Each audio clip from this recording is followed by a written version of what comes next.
janvier 2025, mesdames et messieurs, le journal sur les antennes d'Horizon 3 Télévision. Voici le sommaire. On se souvient de ce qualificatif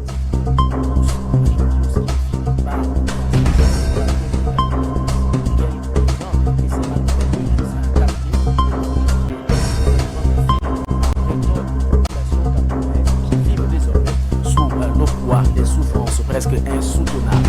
Le dossier de la rédaction pour ce 8 janvier 2025 porte sur cette loi plutôt qui ne cesse d'alimenter désormais les débats. On se souvient le 23 décembre 2025 qui portait dans signature d'un véritable décret présidentiel portant à institutionnalisation et même encadrement juridique de la dot dans notre pays, une véritable reconnaissance légale qui vient à coup sûr transformer l'écosystème matrimonial dans notre pays. On vous livrera par la suite une véritable analyse sur la question avant de parler sport et on fera allusion à la Fédération camerounaise de cyclisme qui a donc ouvert ses portes. C'était donc après un congé annuel bien observé. Le président de cette fédération, Honoré Youssi, qui a présidé la première réunion de son bureau exécutif dans une ambiance plutôt conviviale. Le constat a été fait par l'ensemble de nos reporters sur le terrain. Mesdames et messieurs, voilà pour la vitrine de cette édition consacrée à la fête au boulevard de l'information. Bonsoir à toutes et à tous. Bienvenue.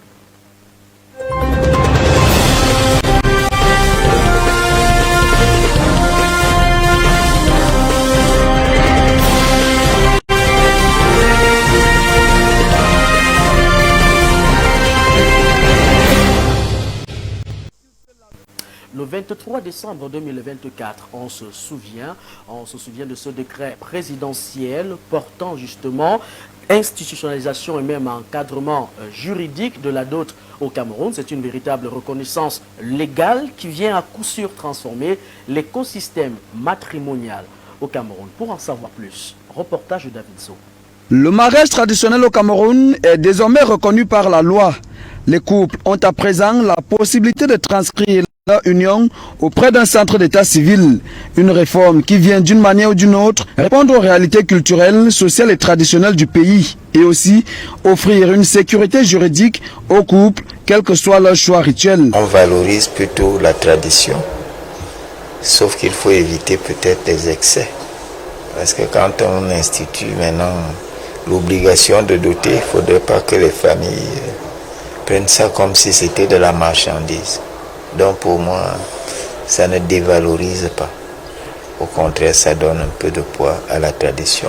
Ça fait une reconnaissance à la tradition où les jeunes ne viendront plus se marier sans le consentement des parents. Cette évolution présente de nombreux atouts pour les couples, tant sur le plan administratif, traditionnel, socio-culturel que juridique. Entre autres, les conjoints peuvent déjà accomplir des actes administratifs importants, ne plus craindre le vide juridique lors de la célébration des mariages selon les us et coutumes. Par ailleurs, ceci renforce les actions communes des couples. Toutefois, les officiers d'état civil attendent encore le décret d'application de cette loi. La lecture de ce texte en le parcourant légèrement, il faut maintenant d'autres documents qui devront être signés soit par la famille, soit par le tribunal. Donc c'est un peu, quand on aura un texte d'application, on verra à quel niveau le maire doit intervenir, qu'est-ce qui doit être fait en amont, qu'est-ce qui doit être fait en aval, parce que le maire, je crois, lui, il est en aval. Cette disposition légale, comme de nombreuses autres, regorge des insuffisances qui laissent de nombreux jeunes perplexes. Et c'est parce que les jeunes sont véritablement perplexes autour de cette nouvelle mesure prise par les autorités gouvernementales. C'est un véritable sujet qui donne à coup sûr de comprendre un ensemble d'éléments. Et le premier élément, c'est finalement à quoi pense la jeunesse camerounaise relativement à cette nouvelle loi. Pour en savoir plus, la rédaction centrale d'Horizon 3 Télévision est allée tendre son micro à quelques Camerounais qui ont d'ailleurs accepté de partager leur avis sur la question. Fallon de Mofoué. Fini, le vient en reste. Cette expression qui découle du jargon familier signifie tout simplement que le sempiternel concubinage est terminé selon la loi camerounaise. Les futurs époux ont à présent la possibilité de transcrire leur union auprès d'un centre d'état civil. Une mesure salutaire pour certains compatriotes. De mon côté, j'ai beaucoup subi avec les jeunes filles. Tu vois un peu, non? Donc si la mairie voit que ça serait une meilleure solution, moi je suis d'accord parce que de nos jours, les jeunes filles sont d'abord trop malhonnêtes et trop bizarres. Tu vas aller chez Nathalie, la famille va manger 2 millions. tu vas aller chez Sylvie, on va manger 1 million. Et pour finir, tu vas devenir complété. Gars, je suis d'accord avec la mairie. Un décret salutaire qu'on attendait depuis. Parce que les femmes faisaient n'importe quoi. Tant qu'il n'y avait pas un papier officiel. C'est très bien parce que ça va limiter l'escroquerie. Déjà avec la complicité des familles, il y avait des femmes qui escroquaient beaucoup des hommes et ça faisait que toutes les femmes étaient cataloguées en fait. Par ailleurs, d'autres estiment que faire reconnaître le mariage coutumier par la loi est une entrave à la tradition. J'ai appris que ça a été déclaré à l'Assemblée nationale, mais je ne sais pas. Et ici, chez nous, ici au centre, nous on croit beaucoup au mariage de l'état civil, que c'est ça que la loi reconnaît. Et c'est la valeur à nos chefs de famille et à nos chefs traditionnels. Ça veut dire qu'ils n'auront plus de valeur. Et toute déclaration que nous faisons aujourd'hui dans une mairie, soit dans une sous-préfecture, est timbrée. Ça fait que l'argent entre dans l'État. Si ça peut nous appartenir, on est en perte. Dans le contexte social camerounais, le mariage coutumier est une symbolique traditionnelle dans la plupart des ethnies peuplant le triangle national. Espérons juste que cette nouvelle disposition légale ne tombe pas dans les oreilles de sourds, car le non-respect de celle-ci aboutit à de lourdes sanctions. Vous l'aurez certainement constaté ici, l'ensemble des populations, en tout cas pour la plupart, émettent des véritables réserves autour de cette loi.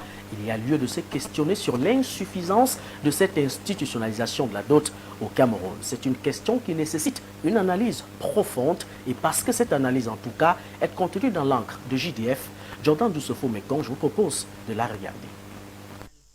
La dot fait désormais foi devant la loi. L'information est contenue dans une décision prise par le président de la République. Cette évolution qui permettra aux couples camerounais dotés d'être en phase avec la législation en vigueur après la déclaration de leur mariage coutumier devant les autorités intervient au moment où le concubinage reste très présent dans notre société. Cette nouvelle législation ne va-t-elle pas contribuer à la persistance de ce fléau qui consiste à la vie en couple d'un homme et d'une femme sans qu'ils ne soient officiellement mariés? L'interrogation se pose dans un contexte où les montants demandés aux hommes dans certaines familles de femmes sont parfois énormes et les éléments sur la liste ressemblent parfois à des montants difficiles à surmonter. Le concubinage qui est perdu en raison de ses coûts jugés exorbitants de la dot dans certaines tribus au Cameroun peut-il disparaître au moment où la dot devient légale dans le pays? Au-delà de la sécurité juridique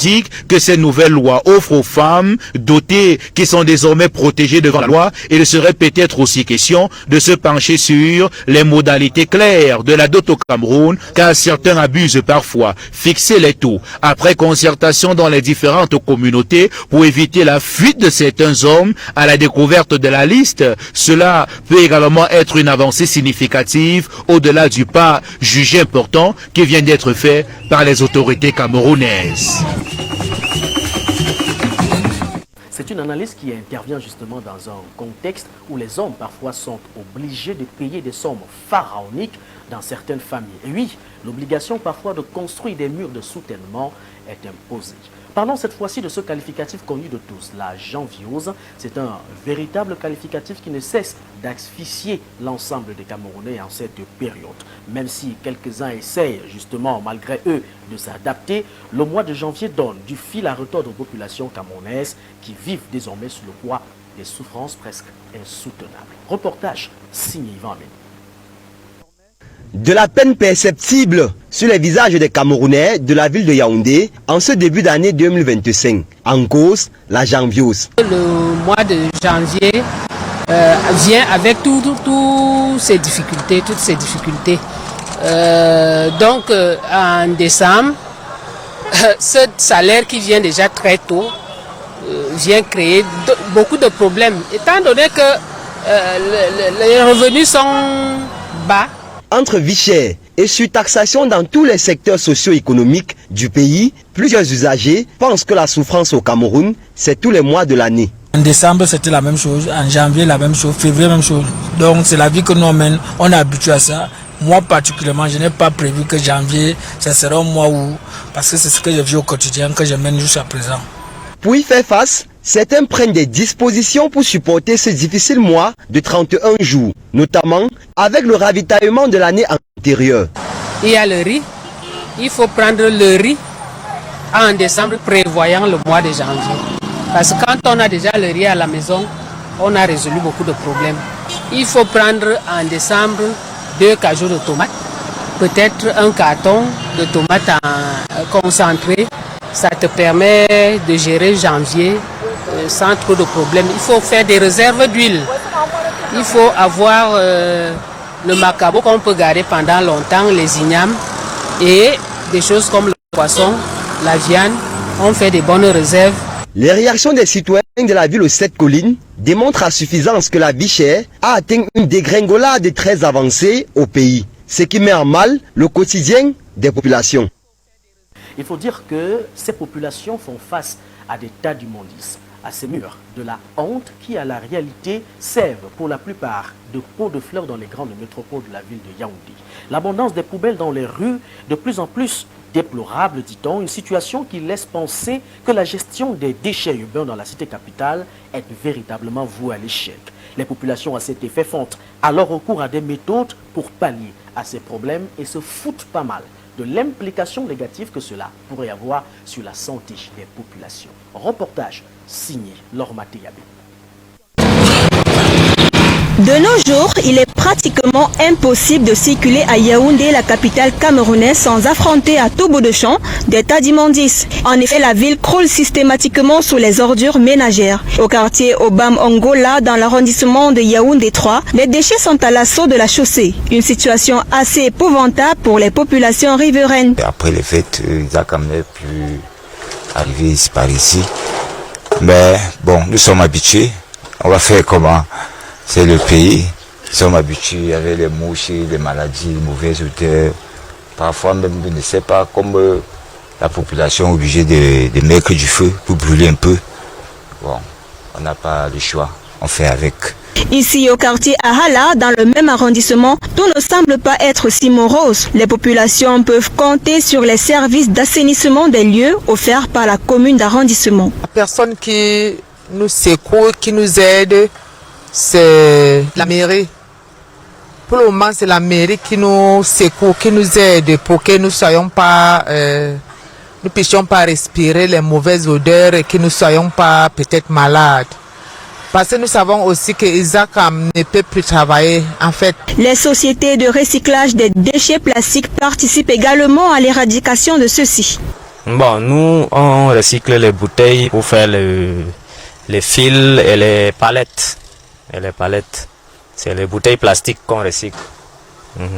Bon, je vois, il n'y a pas trop de matériel dehors. Je vois Isaac et d'autres sociétés là, je ne sais pas comment on appelle, ils font aussi dans ça, mais c'est toujours, il y a la saleté dans la ville de Yaoundé. Avec la démographie croissante et une urbanisation rapide, la quantité de déchets produits quotidiennement a considérablement augmenté, ce qui du reste met en danger l'environnement et la santé des habitants. Il faut noter pour déplorer que les entreprises de ramassage d'ordures sont de plus en plus absentes pour cette besoin, ce qui conduit à un véritable calvaire que les Yaoundéens doivent continuer à subir. Pendant ce temps, les gouvernants démissionnaires de leur mission ferment les yeux et font la sourde oreille. Quelle gouvernance!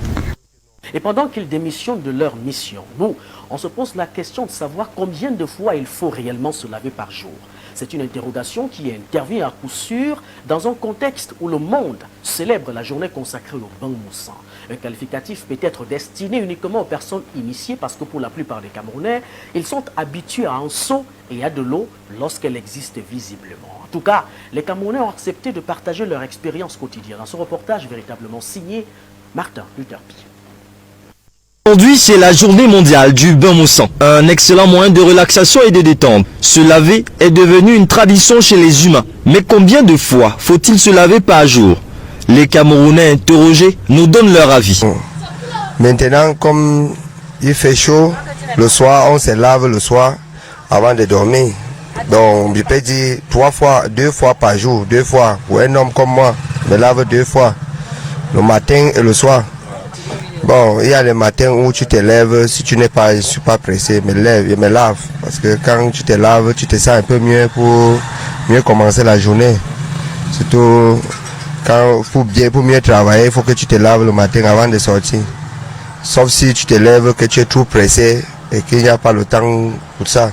Sinon, je me lave souvent le matin avant de sortir. Bon, je me lave le matin naturellement avant de sortir. C'est la base. Il faut être propre, il faut être bien mis avant d'entamer la journée. Moi, je me lave 2 fois par jour. Le matin quand je sors et le soir, après le boulot quand je rentre, je me débarbouille, je me lave, question d'être à l'aise.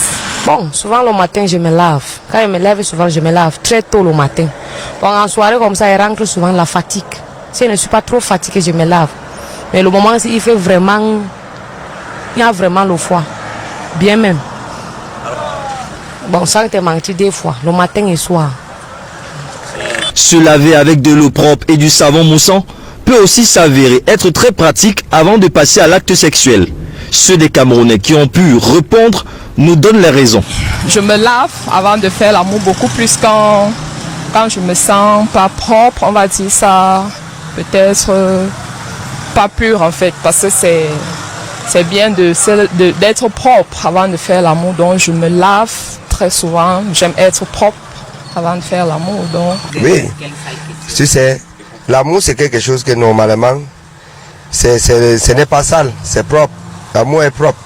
On doit se laver le soir, surtout avant d'aller au lit. Tu comprends un peu, non? On doit se laver le soir avant d'aller au lit. Et si c'est possible de faire l'amour, il faut que tu fasses l'amour quand tu es propre. Parce qu'il fait très chaud. Normalement, quand tu finis de te laver, faire l'amour, tu dois te laver. Quand tu fais l'amour, tu dois te laver. Quand tu finis aussi, il faut que tu te sens bien à l'aise. Les avis sont clairs. Se laver est un mécanisme humain basique. Mais pendant cette période de froid intense, il est parfois difficile pour les Yaoundéens de le faire au lever du lit. Mais car cela ne tienne, lavons-nous vivants.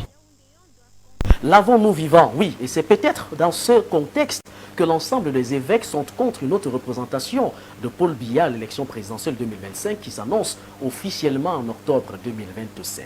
Il faut dire qu'à la suite, le porte-parole du gouvernement René Emmanuel Sadi a donc rendu public un communiqué dans lequel il dit des mots face aux mots, M-A-U-X. Occasion est donc donnée à la rédaction centrale d'Horizon 3 Télévision de vous présenter dans cet élément les dits et les non-dits du communiqué de René Emmanuel Sadi qui a décidé de s'en mêler. Paul Biya n'a pas encore dit s'il sera candidat à la prochaine élection présidentielle prévue en octobre 2025. C'est en substance ce qui ressort du communiqué de René Emmanuel Sadi, porte-parole du gouvernement. Dans cette sortie, qui est la seule officielle du gouvernement, le patron de la communication se montre modéré et diplomate. Toute attitude qui contraste avec les sorties de certains de ses collègues et d'autres acteurs politiques. Dans son communiqué, René Emmanuel Sadi reconnaît à tous les citoyens et donc au prélat également le droit de s'exprimer librement sur les questions de la nation. Toutefois, il regrette que les propos du discours de Paul Biya à la nation le 31 décembre dernier soient interprétés de façon spacieuse. Le membre du gouvernement ne manque pas d'ailleurs de préciser que Paul Biya, le moment venu, indiquera aux Camerounais s'il veut briguer un autre mandat ou s'il se retire. Il est aussi remarqué que le MINCOM précise que l'Église en général et l'Église catholique en particulier n'est pas en conflit avec le gouvernement, car les deux ont toujours cohabité. Après tout cela, néanmoins, il est clair que la réaction du gouvernement est plutôt rapide. Rapide quand on sait qu'il a fallu attendre 1 mois pour que le gouvernement se prononce sur le cas de l'enlèvement du sous-préfet d'Idabato, dont l'affaire Martinez-Ozogo. C'est plus d'1 mois après son enlèvement que le gouvernement fait une sortie après la pression médiatique nationale et internationale. Pour ce qui est de la catastrophe à la falaise de Tchon le 5 novembre dernier, aucun communiqué officiel n'est rendu pour éclaircir les citoyens et consoler les familles endeuillées. Le constat est donc clair. Les communications gouvernementales sont plus promptes à être faites quand il s'agit de défendre les intérêts du chef de l'État, mais elles restent lentes et même inexistantes face aux douleurs, aux souffrances et aux inquiétudes du pauvre peuple. Parlons cette fois-ci sport dans ce boulevard de l'information avec la Fédération camerounaise de cyclisme qui a observé un moment de repos il y a quelques jours seulement. Hier, 7 janvier 2025, Emmanuel Yossi qui a donc rouvert ses portes et a tenu la toute première réunion de son bureau exécutif. Le tout s'est passé dans une ambiance plutôt conviviale. Alex Rodrigue Bekolo, compte rendu.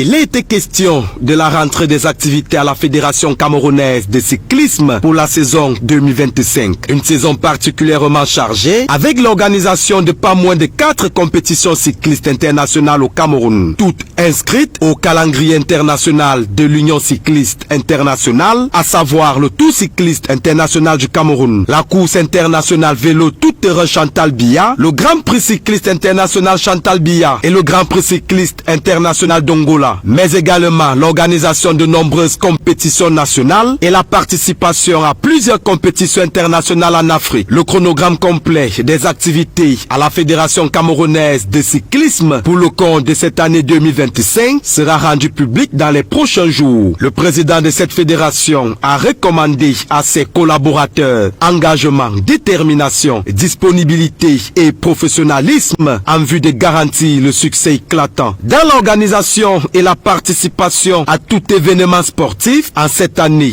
plutôt délicate. Tout comme au Cameroun, l'élection présidentielle s'annonce en grande pompe en Côte d'Ivoire. Cette élection est prévue de ce côté aussi en octobre 2025 et à cet effet, quelques candidats déjà connus en ligne de mire, au rang desquels l'ex-première dame de la Côte d'Ivoire qui est véritablement une candidate à cette élection présidentielle. C'est un choix qui s'inscrit dans un contexte où on observe encore plus de dynamisme du genre féminin à s'accrocher à la nature et même au caractère politique. Mimi Rose Bindan nous dresse le portrait.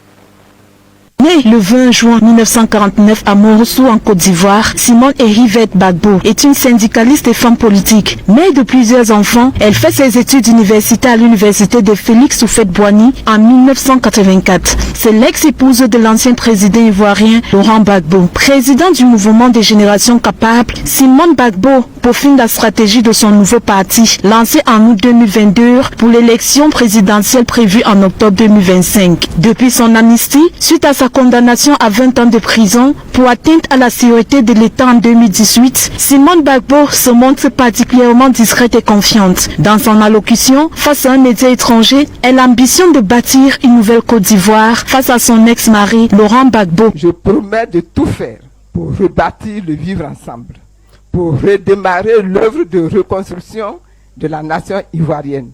Notre avenir est devant nous. Je vous invite à marcher avec moi dans cette voie du renouveau. Toujours dans sa quête de pouvoir, elle recommande à Laurent Gbagbo de désister. J'espérerais qu'il désiste si je suis en tête. Ça, c'est sûr que je l'espère. Qu'il désiste si moi je suis en tête. Mais comme je l'ai dit, je considère aujourd'hui qu'on n'en est pas encore là, dans ce débat-là. Elle est investie par son parti, le NJC, 2 ans après sa création à Morosou, son village natal. Âgée de 75 ans, la Dame de Fer reste candidate pour 2025, date de l'élection présidentielle en Côte d'Ivoire.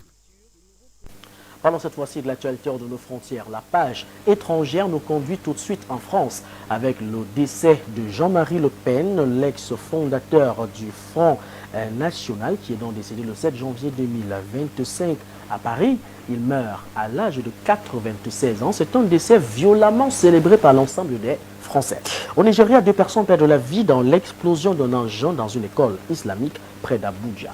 L'actualité dans le Round-up international porte la signature de Madeleine Gomando. Qu'ils portaient sur eux à l'entrée de l'école. La police précise qu'un 3e homme et une vendeuse qui se trouvaient à proximité ont été grièvement blessés et le directeur de l'école a quant à lui été placé en garde à vue. Au sein de l'opinion, cette explosion rappelle les attaques récurrents contre les écoles et universités du pays en proie à la menace djihadiste. Au Ghana, John Dramani Mahama a officiellement prêté serment en tant que président de ce pays. C'était au cours d'une cérémonie tenue mardi 7 janvier 2025 sur la place de l'Indépendance à Accra. La cérémonie a rassemblé des dirigeants politiques, des dignitaires étrangers et des citoyens ghanéens venus célébrer ce moment marquant dans l'histoire du Ghana. John Dramani Mahama a réaffirmé son engagement envers le développement économique, la stabilité et le bien-être du peuple ghanéen dans son discours inaugural. Au cours de cette investiture, le nouveau président a reçu l'épée d'État, un symbole symbole emblématique de l'autorité présidentielle et de son engagement envers la nation. Et en France, Jean-Marie Le Pen est décédé. Figure historique de l'extrême droite française, son est allié à 96 ans. Le fondateur du Front National est décédé à Garches, en région parisienne, dans un établissement où il avait été admis il y a plusieurs semaines. Celui qui aimait se faire appeler le menhir aura mené une très longue carrière politique à l'extrême droite. Durant près de 70 ans, l'Afrique aura surtout été pour lui une obsession, celle d'une immigration qu'il honnissait. Ses positions sur le rejet des migrants, sur l'islam et sur le passé colonial de la France en Algérie font de lui un homme politique détesté. 20h, j'ai failli dire 19h55 à Nitoukou, c'est dans le département du Bas-Minoubou, région du centre Cameroun. Mesdames, Messieurs, merci pour votre attention particulière dans le cadre de la production du boulevard de l'information sur les antennes Horizon 3 Télévision. Le rendez-vous est prêt pour demain lorsqu'il sera 19h30. Je vous laisse en compagnie de Bertrand Bitka dans le cadre de la Vespérale Horizon Soir. Ne l'oubliez jamais, la connaissance reste et demeure le seul escalier qui vous conduira vers la richesse. Visiblement, il n'y a rien de spirituel dans la pauvreté. Bonne soirée à toutes et à tous.